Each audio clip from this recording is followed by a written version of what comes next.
Hello everyone, कैसे हैं आप सब लोग। होपफुली आप सब ठीक ही होंगे। तो आज हमारी चौथी क्लास है बेसिक मैथ की। ठीक है, आज की टॉपिक हम पढ़ने वाले हैं फ्रैक्शन।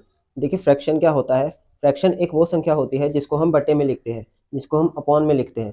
अब आपको ये सब चीज़ें नहीं पता है तो आप आज की क्लास को बिल्कुल फोकस होकर देखें, क्योंकि आज की क्लास में जो हम टॉपिक पढ़ने वाले हैं, ये टॉपिक हमारी बड़ी बड़ी कैलकुलेशंस में बहुत ही ज़्यादा यूज़ होता है। ठीक है, तो आज की क्लास को फॉलो ज़रूर करें।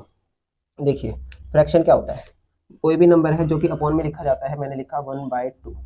ये हमारी एक क्या है, फ्रैक्शन। क्या है, फ्रैक्शन।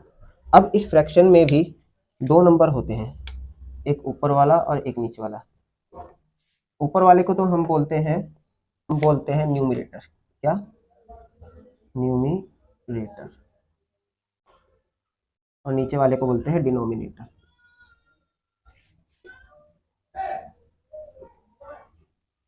ठीक है, जो भी संख्या ऐसे अपॉन में लिखी जाती है, जैसे ये लिखा है 1/2, 1/2, इसको ही बोला जाता है फ्रैक्शन। और इनमें जो दो नंबर है, ऊपर वाला और नीचे वाला, ऊपर वाले को बोला जाता है न्यूमरेटर और नीचे वाले को बोला जाता है डिनोमिनेटर। अब इसमें भी कुछ टाइप्स होते हैं, बेसिक बेसिक टाइप जो हमको पता होनी चाहिए। जैसे कि मैंने एक लिखा, अगर हमारा डिनोमिनेटर, अगर हमारा नीचे वाली संख्या ऊपर वाली से छोटी है, मतलब ऊपर वाली हमारा न्यूमरेटर बड़ा है और डिनोमिनेटर छोटा है, जैसे मैंने लिखा 29/8। ठीक है, यहाँ पर हमको दिख रहा है कि हमारा जो डिनोमिनेटर है और वो न्यूमरेटर से छोटा है, तो इस ऐसी फ्रैक्शन को बोला जाता है इम्प्रॉपर फ्रैक्शन। इम्प्रॉपर। ठीक है, जब भी हमारा डिनोमिनेटर छोटा हो और न्यूमरेटर बड़ा हो, उन फ्रैक्शंस को बोला जाता है इम्प्रॉपर फ्रैक्शन। ठीक है, अगली अगली टाइप पे बढ़ते हैं हम, इक्विवेलेंट। Equivalent fraction. अब ये कौन सी फ्रैक्शन होती है। ये फ्रैक्शन उस तरीके की होती है, जैसे मैंने लिखा कि 1/2। ठीक है, अब मैं इन दोनों नंबर्स को जब मैं किसी भी नंबर से मल्टीप्लाई कर देता हूँ, फॉर एग्जाम्पल इसको भी 2 से और इसको भी 2 से, तो हमारा आंसर क्या आएगा, 2 और 4। तो ये फ्रैक्शन वो होती है, इन नंबर्स को किसी भी नंबर से अगर हम मल्टीप्लाई कर देते हैं, देन हमारी जो फ्रैक्शंस आती हैं उनको सॉल्व करने के बाद में यही हमारा आंसर आता है। और यही जो आंसर आता है, इन्हीं आंसर को निकलने के बाद ये फ्रैक्शन कहलाती है हमारी इक्विवेलेंट। Sorry, equivalent. ठीक है, समझिए आप लोग। अब हम पढ़ते हैं अपने नेक्स्ट टाइप। नेक्स्ट टाइप होती है हमारी मिक्स फ्रैक्शन। Mixed fraction. अब मिक्स्ड फ्रैक्शन कौन सी होती है। मिक्स्ड फ्रैक्शन वो होती हैं, जैसे कि आपने देखा होगा, मैंने लिखा 1/2 और इसके आगे लगा दिया 3। इन तरीके की फ्रैक्शन होती है मिक्स फ्रैक्शन। अब इन मिक्स फ्रैक्शन को जब हम सॉल्व करते हैं, तो जो हमारा नीचे वाला नंबर है, मैं इनको थोड़ा खुला लिख देता हूँ ताकि चीज़ समझ में आए। जो हमारा नीचे वाला नंबर है, ये तो इससे मल्टीप्लाई होता है। जो हमारे यहाँ पर आंसर आता है, उसको उस आंसर को हम ऊपर वाले में प्लस कर देते हैं। हम करके देखते हैं यहाँ पे, 3 2 6, 6 और 1 7, 7/2। ये होता है हमारा मिक्स फ्रैक्शन सॉल्व करने का तरीका। बाकी जो हमारे ये नंबर्स होते हैं, इन नंबर्स को हम बोलते हैं मिक्स फ्रैक्शन। समझ गए आप लोग। चलिए, अब हम आगे बढ़ते हैं अपने टॉपिक की तरफ। देखिए, फ्रैक्शन में बच्चे को हमेशा एक बहुत बड़ी दिक्कत आती है, प्लस और माइनस करने की। ठीक है, जब भी क्वेश्चन में लिखा आता है सम ऑफ या सबट्रैक्ट या product sum of, subtract, product of, या डिवाइड बाय, या divide this fraction. This fraction मतलब क्वेश्चन कभी कभार क्या बोलता है, या तो हम फ्रैक्शंस को जोड़ें, घटाएं, या मल्टीप्लाई करें, या डिवाइड करें। अब इन चीज़ों में बच्चा बहुत बुरी तरीके से फंस जाता है, इसलिए उसके सॉल्व आंसर नहीं होते। बेसिक बेसिक जानकारी अगर हमारे पास हो तो हम बड़ी बड़ी कैलकुलेशंस को आराम से सॉल्व कर सकते हैं। जैसे मैंने लिखा 1/2। ठीक है, इसको भी लिखा 1/2। अब मेरे को ये फ्रैक्शन प्लस करनी है। हम पहले प्लस का एग्जांपल लेंगे, फिर माइनस का, फिर प्रोडक्ट का, फिर डिवाइड का। ठीक है, अब मेरे को ये फ्रैक्शन प्लस करनी है। हम देखेंगे कि जो हमारा नीचे वाला नंबर है ना, जो हमारा डिनोमिनेटर है, वो हमारा सेम होना चाहिए। अगर हमारा सेम है तो हमारी फ्रैक्शन आसान है, सेम नहीं है तो हम उसको सेम बनाएंगे। जैसे यहाँ पर हमारा फ्रैक्शन क्या है, 2, तो 2 और 2 का एलसीएम क्या आएगा, 2 ही आएगा। ठीक है, जब भी हमारा नीचे वाला नंबर सेम हो तो वही नंबर लिख दीजिए आप, और जो ऊपर नंबर है सेम, वही का लिख दीजिए। 1+1, ये हो जाएगा हमारा 1+1 2, एंड ये भी 2। तो 2 से 2 कट गया, आंसर आया 1। ठीक है, एक और एग्जांपल लेता हूँ मैं। जैसे अब तो ये हमारा जो डिनोमिनेटर था वो तो सेम था। अगर हमारा डिनोमिनेटर सेम ना हो तो हम क्या करें जैसे मैंने लिखा 2/4 प्लस 6/8। ठीक है, अब आप देखेंगे कि हमारे जो डिनोमिनेटर है वो सेम नहीं है। तो जो भी डिनोमिनेटर हमारा सेम नहीं है, जो भी डिनोमिनेटर हमारा बड़ा वाला है उसको तो वैसे ही रहने देंगे, लेकिन जो छोटा वाला है उस छोटे वाले नंबर को, सिर्फ डिनोमिनेटर की बात हो रही है यहाँ पे, उस छोटे वाले नंबर को बड़े वाले नंबर में कन्वर्ट कर दीजिए। अब इस फ्रैक्शन को पूरा हमको, अगर नीचे यहाँ पर भी 8 है और यहाँ पर भी 8 लाना है, तो हमको क्या करना पड़ेगा, 2 से मल्टीप्लाई। 2 से मल्टीप्लाई सिर्फ 4 नहीं मल्टीप्लाई होगा, पूरी फ्रैक्शन मल्टीप्लाई होती है 2। जो जैसे कि 2 से ऊपर भी है 2 से नीचे भी, तो हो जाएगा 2 टू द 4 और हो जाएगा 4 टू द 8। देन अभी फ्रैक्शन बन गई है 4 प्लस 8 प्लस 6 प्लस 8।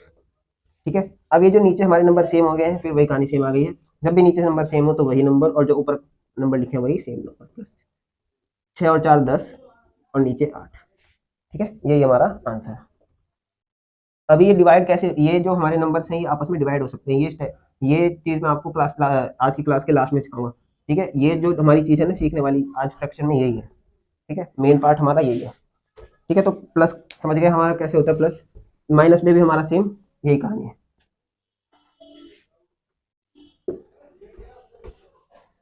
ठीक है, जैसे मैं लिखता हूँ, जैसे मैं लिखता हूँ 2 - 4, ओ सॉरी 2 - 4, 2/4 माइनस 4/8। ठीक है, अब देखिए फिर से हमारा जो डिनोमिनेटर है वो सेम नहीं है, तो सेम करने के लिए क्या करेंगे, 2 से मल्टीप्लाई ऊपर भी और नीचे भी।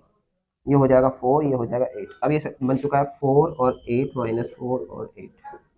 ठीक है, नीचे 8 का 8 और ऊपर 0। जब भी हमारा आंसर 0 ऊपर आ जाए, ऊपर जब भी हमारा फ्रैक्शन में आंसर न्यूमरेटर 0 आ जाए तो उसका आंसर हमेशा 0 आता है। ठीक है, समझ गए आप। ये था हमारा माइनस। अब सीखते हैं प्रोडक्ट। प्रोडक्ट का मतलब क्या होता है, प्रोडक्ट का मतलब होता है minus, sorry multiply. Product, product of, जब भी किसी नंबर की बात हो रही है प्रोडक्ट ऑफ, तो उसका मतलब होता है आपस में मल्टीप्लाई। ठीक है, समझिए आप। तो अब हम करते हैं फ्रैक्शंस की आपस में मल्टीप्लाई। मैंने लिखा 1/5। ठीक है, देन लिखा 2/5, आपस में मल्टीप्लाई करना है। जब भी ऐसे मल्टीप्लाई की बात आए तो आप हमेशा सीधे सीधे मल्टीप्लाई कर दिए, इस डिजिट को इससे मल्टीप्लाई, इस डिजिट को इससे, तो हो जाएगा 2 1 2 और ये आ जाएगा 5 5 5 25। यही हमारा आंसर है। फॉर एग्जाम्पल एक और हम लेते हैं। मैंने लिखा 5/8। ठीक है, मल्टीप्लाई 2/4। ठीक है, तो सीधी सीधी मल्टीप्लाई कर दीजिए, 5 2 10, 8 4 32। ठीक है, ये हमारा आंसर। समझ गए आप लोग कि प्रोडक्ट ऑफ फ्रैक्शंस क्या होती हैं। ठीक है, अब बात करते हैं डिवाइड की। मैंने लिखा दोबारा से 1/5 डिवाइडेड बाय 2/5। देखिए इसको करने का एक तरीका होता है, या तो हम इसको डायरेक्ट ही ऐसे कर दें 1/5। डिवाइड का मतलब होता है संख्या आपस में दोबारा से बटे में है, दोबारा से अपॉन में। जैसे फॉर एग्जांपल मैं लिखता हूँ यहाँ पर कि 2/4, तो इसका मतलब हमारा फ्रैक्शन ही बन जाता है 2/4। इस तरीके से हम इसको लिख सकते हैं। ठीक है, जब भी फ्रैक्शन की बात आए तो जो हमारा पहला नंबर है उसको एज इट इज लिखेंगे, नीचे बड़ा ब्रैकेट लगाएंगे, लाइन लगाएंगे, और फिर जो हमारा नंबर है उसको देन दोबारा लिखेंगे नीचे वाले को 5। ठीक है, अब देखिए जो हमारा सबसे नीचे वाला नंबर होता है ना, ये सबसे ऊपर चला जाता है, ऊपर जाकर के आपस में मल्टीप्लाई हो जाता है। तो ये 5 है, ये 5 से जाके क्या हो जाएगा मल्टीप्लाई, ऊपर हो जाएगा 5/5 डिवाइडेड बाय 2। अब फिर से हमारा जो नंबर है फिर से इसको ऊपर ले जाइए, फिर मल्टीप्लाई कर दीजिए। अभी हो जाएगा 2, मल्टीप्लाई हो रहा है तो 2 2 5 10, और नीचे हमारा क्या है 5। देन हम अब इसको काट सकते हैं, 5 1 5 5 2 10, आंसर हमारा 2। ठीक है, एक तो ये तरीका होता है डिवाइड, फ्रैक्शन को डिवाइड करने का।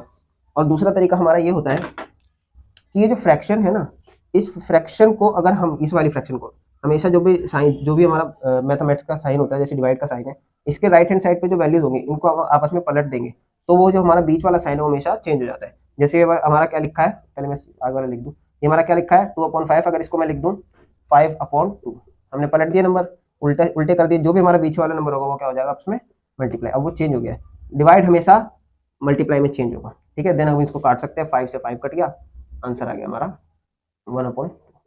यही हमारा आंसर। ठीक है, समझ गए आप लोग। मिक्स फ्रैक्शन भी हमने सॉल्व करने सीख ली। ठीक है, सम ऑफ भी सीख लिया, सब्ट्रैक्ट भी सीख लिया, प्रोडक्ट भी सीख लिया और डिवाइड भी सीख लिया। एक टाइप करके दिखा देता हूँ मैं आपको, मिक्स फ्रैक्शन को प्लस करना। ठीक है, मिक्स फ्रैक्शन को प्लस करने के लिए मैंने लिखा 3/3 1/2 प्लस 4 2/4। ठीक है, अब इस मिक्स फ्रैक्शन को सॉल्व करने का तरीका क्या है, देखिए मैंने आपको बताया था जो भी हमारा नीचे वाला नंबर होता है इससे मल्टीप्लाई होता है, जो भी आंसर आता है इसमें प्लस हो जाता है। तो ये क्या हो जाएगा 3 टू द 6 6 और प्लस 1 7, ये हो गया 7/2 प्लस 4 4 द 16 16 और 2 18 18/4। ठीक है, यहाँ पर टेबल्स यूज हो रहे हैं, अगर आपको अच्छे से टेबल्स नहीं आते तो टेबल्स आपको लर्न करनी चाहिए। ठीक है, देखिए क्या हुआ है 4 4 द 16, 4 चौक 16 प्लस 2 18। ठीक है, नीचे वाला नंबर हमेशा हटता नहीं है, एज इट इज लगा जाता है। अब देखिए फिर से हमारा जो नंबर है यहाँ पर इसको 4 बनाना है, 4 बनाने के लिए क्या करना पड़ेगा, उसे मल्टीप्लाई पूरी फ्रैक्शन को multiply by 2 multiply by 2, answer आएगा 14 और 4। अभी बन चुका है 14 4 प्लस 18 प्लस 4। ठीक है, जब भी नंबर नीचे सेम आ जाए तो उसको सेम लिख दीजिए और ऊपर वालों को एज इट इज प्लस कर दीजिए। 14 प्लस 18, ठीक है 14 प्लस 18 हो गया 22 और 10 32। 32 डिवाइडेड बाय 4, 4 को इससे काटेंगे 4 1 जा 4 4 8 जा 32, हमारा आंसर आ गया 8। ठीक है, मिक्स फ्रैक्शन भी हमने सॉल्व करके देख लिया और सीख लिया कि कैसे इसी तरीके से माइनस भी होगा। यहाँ पर प्लस था तो हमने प्लस कर दिया, माइनस होगा तो माइनस कर देंगे। ठीक है, सीख लिया आपने।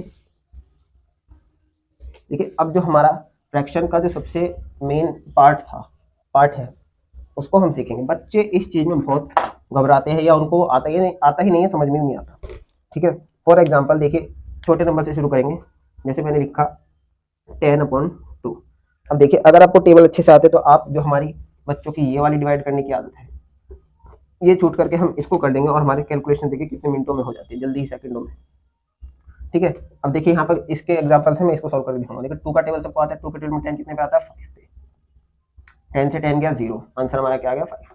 इसी तरीके को अगर हम यहाँ सॉल्व कर दें, 2 का टेबल सबको आता है तो 2 का टेबल सबको आता है तो यहाँ से कट कर देंगे, 2 1 जा 2 और ये कितने पे आता है 5 पे, तो 5 इसको कट कर देंगे, आंसर लिख देंगे 5, आंसर हमारा 5। ये था हमारा छोटा नंबर, आसान था, सीख गए सब। ठीक है, अब हम लेते हैं अपना कुछ बड़ा नंबर। ठीक है, मैंने लिखा 1 2 5, इसको डिवाइड कर रहे हैं हम 5 से। अब देखिए बच्चों को यहाँ पर बच्चा अटक जाता है। ठीक है, अगर इसको डिवाइड करना सीखना है तो मैं इसको थोड़ा सा खुला लिख लेता हूँ ताकि बच्चों को अच्छे से समझ में आए। ठीक है, अब देखिए सबको पता है 5 के टेबल में अगर आप इकट्ठा डिवाइड नहीं कर सकते तो नंबरों को तोड़ तोड़ के करें, मतलब सिंगल सिंगल नंबर को करें। देखिए सबको पता है 5 के टेबल में 1 नहीं आता।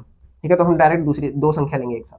5 के टेबल में 12 नहीं आता लेकिन 10 आता है। 10 कितने पे आता है, पहले इन दो नंबर्स को कट कर दीजिए। 10 कितने पे आता है 2 पे, 2 हम एज इट इज लिख देंगे। अब उसी 10 को इस 12 में से घटाइए, उसी 10 को इस 12 में से घटाएंगे, आंसर आएगा हमारा 2। तो हमारा 2 बचा उसको यहाँ पर इसके आगे वाली डिजिट के आगे लिख देंगे। अब फिर इसी नंबर से काटेंगे, 5 5 जा 25। ठीक है, तो आंसर हमारा क्या आ गया 2 और 5। ठीक है, यही था हमारा आंसर। एक और करते हैं हम, जैसे मैंने लिखा 1440 डिवाइडेड बाय 12। ठीक है, अब देखो 12 का टेबल सबको आता होगा, 12 के टेबल में 1 नहीं आता तो हम दो डिजिट एक साथ लेंगे, 12 को काटेंगे, 12 1 जा 12, 12 1 जा 12। अब उसी 12 को 14 से घटाना है क्योंकि यहाँ पे 14 नंबर है ना, 14 में से 12 घटाया 2, जो 2 हमारा बचा वो हमने इसको दे दिया। ठीक है, फिर इसी 12 से काटेंगे, 12 1 जा 12, 12 2 जा 24। ठीक है, 0 हमारा लगा हुआ है, 0 0 एज इट इज आ जाएगा, तो आंसर क्या है हमारा 120। समझ गए आप लोग। इसी तरीके से आप सारी ही फ्रैक्शंस को डिवाइड करना सीख सकते हैं और बहुत ही जल्दी अपना आंसर निकाल सकते हैं। तो यही था हमारा आज का टॉपिक फ्रैक्शन। होपफुली आप सबको पसंद आया होगा। अगर आपको हमारी वीडियो अच्छी लगती है तो हमारे चैनल को सब्सक्राइब करें, लाइक करें एंड शेयर करें। शेयर ज़्यादा से ज़्यादा करें क्योंकि बहुत से बच्चों को अपनी जो बेसिक मैथ है वो सुधारनी होती है। यही सब बेसिक टॉपिक जो हम पढ़ रहे हैं यही सब बड़ी बड़ी कैलकुलेशंस में काम आता है, चाहे वो बच्चा 6th क्लास में हो चाहे 10th क्लास में हो, चाहे कॉम्पिटिटिव एग्जाम की तैयारी क्यों ना कर रहा हो। अगर उसको बेसिक मैथ ही नहीं आता तो बड़ी बड़ी कैलकुलेशंस कैसे सॉल्व करेगा। हमारे कॉम्पिटिटिव एग्जाम में तो एक प्रॉपर एक टॉपिक होता है सिंप्लीफिकेशन, उन सिंप्लीफिकेशन ही में ही इन सारे टॉपिकों का जो होता है निचोड़ होता है। अगर ये टॉपिक्स हमको अच्छे आते हैं तो सिंप्लीफिकेशन के हमारे सवाल कुछ ही सेकंडों में हो जाते हैं। तो अगर आपको हमारी वीडियो अच्छी लगती है तो हमारे चैनल को सब्सक्राइब जरूर करें, लाइक करें एंड शेयर करें। शेयर ज़्यादा से ज़्यादा करें ताकि और भी बच्चे अपनी मैथ्स को सुधार सकें। Thank you.